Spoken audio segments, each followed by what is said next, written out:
Eja wusu jenchia debia.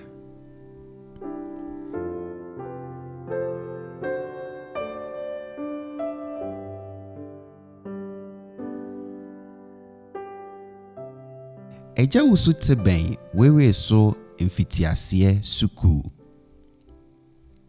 Eja wusu ya akokra. Wedibeye mfie ediowotwe.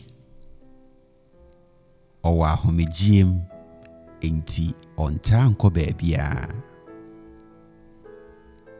Anope bia obetena ne fie nim. Se suku nkwada no twemu akosuku a wochia no. Ebinum chia no se machio eja.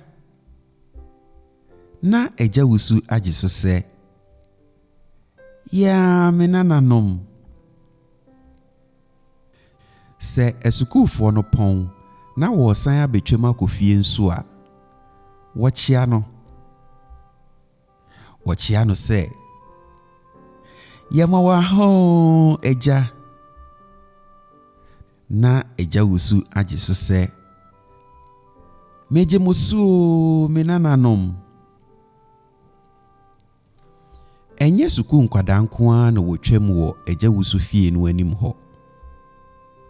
Mpanyimfo nso twem ho kɔ wɔ nafuom. Se ekuafo no duru eja wusu fie no anim ho a wochia no.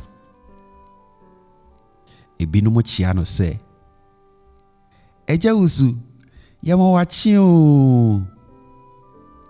Na eja wusu nso ajiso se ya mema muni erade nko.